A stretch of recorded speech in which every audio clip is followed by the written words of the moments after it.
बंधु, आज का विषय हम लोगों का ये जो समय है, इस समय में क्या ज़्यादा से ज़्यादा हम लोग कर सकते हैं, उस विषय में आप सभी ने बहुत सहयोग दिया। उसके लिए आप सभी को बहुत बहुत साधुवाद। मेरा यहाँ पर उपस्थित सभी अधिकारियों से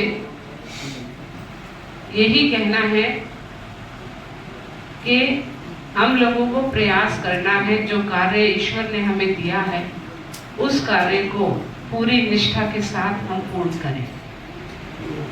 हमने आप लोगों के साथ में आपके सहयोग से जहां नहीं पहुंच सकते थे वहां भी हम पहुंचे, लेकिन कहीं कहीं समस्या रह जाती है। जैसे अगर मैं बात करूं अपने स्वास्थ्य विभाग की, तो मैं ये कहना चाहूँगी कि हमें अभी जागरूक हो जाना चाहिए। संचारी रोग का ये समय चल रहा है, तो समय से ही फॉगिंग वगैरह, मेडिकल हेल्थ कैंप लगवाकर जो ये मलेरिया, डेंगू और संचारी बीमारियां हैं, इनकी रोकथाम का प्रयास हम लोग करें। इसके साथ ही साथ आने वाला समय स्वच्छता पखवाड़े का समय है, तो पंचायती राज विभाग से मेरा ये कहना है कि सभी गाँवों में आप अपने स्वच्छता पखवाड़े के अंतर्गत विभिन्न प्रकार के अवेयरनेस कैंप लगाकर साफ सफाई की व्यवस्था करें। और हर घर जल वाली जो योजना है, आज थोड़ा मन ठीक नहीं है, ईश्वर ने एक विपत्ति दे दी थी, लेकिन शो मस्ट गो ऑन वाली स्थिति है।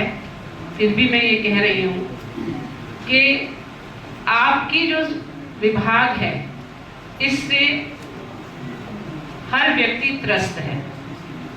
जहाँ जल है वहाँ कल है, वहाँ जीवन है, लेकिन आपके विभाग ने ऐसा काम किया है कि डर लगता है कि टंकी इस गांव में ना आए, क्योंकि जिन गांवों में काम, चाहे वो जिला पंचायत से कराया गया हो, चाहे ग्राम पंचायत से कराया गया हो, चाहे ब्लॉक से, चाहे विधायक जी से के द्वारा, चाहे मनरेगा के द्वारा, ये हम जानते हैं कि हमें कितनी रिक्वेस्ट करनी पड़ती है और एक आम आदमी को हमारे यहाँ भी बहुत बार आना पड़ता है।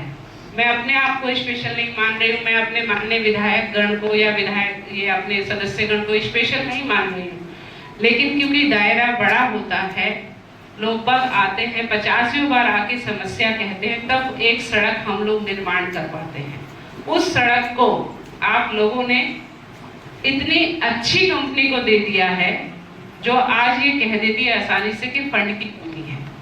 और यदि उस फंड को हम लोग ढूंढने लगे तो आप ये जान लीजिए आप लोगों का क्या हाल है। तो फंड की कमी के कारण ये बहाना आप कहीं नहीं बनाएंगे कि फंड की कमी है, इसलिए हम सड़क की मरम्मत नहीं करवा पाए हैं। हमारी सरकार की छवि आप खराब नहीं करेंगे। दूसरा, एक चीज आप ये कह देते हैं कि हमने रास्ते को मोटरेबल बना दिया है। मोटरेबल, उस पे साइकिल चलने लायक बना दिया है या मोटरसाइकिल चलने लायक बना दिया है। हम ये कह रहे हैं हमारी सड़कों को आप पैदल चलने लायक बनने दीजिए। कम से कम पैदल तो हम उस पे ढंग से चल लें।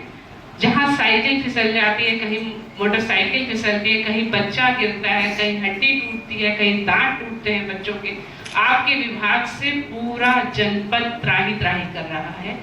और यदि आपने 1 महीने में हमारे गांव में काम नहीं किया तो ये पूरा ही जिला आपके विभाग के अगेंस्ट निंदा प्रस्ताव लेकर आएगा। इस बात को आप समझ लीजिएगा।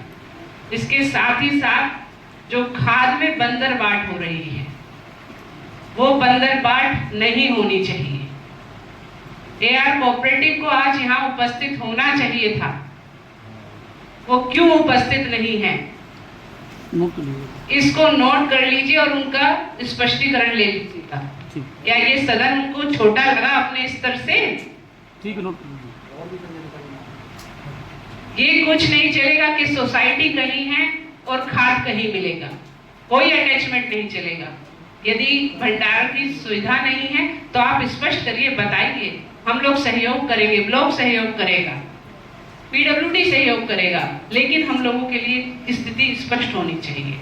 मेरा आप सभी मेंबरान का बहुत बहुत धन्यवाद है।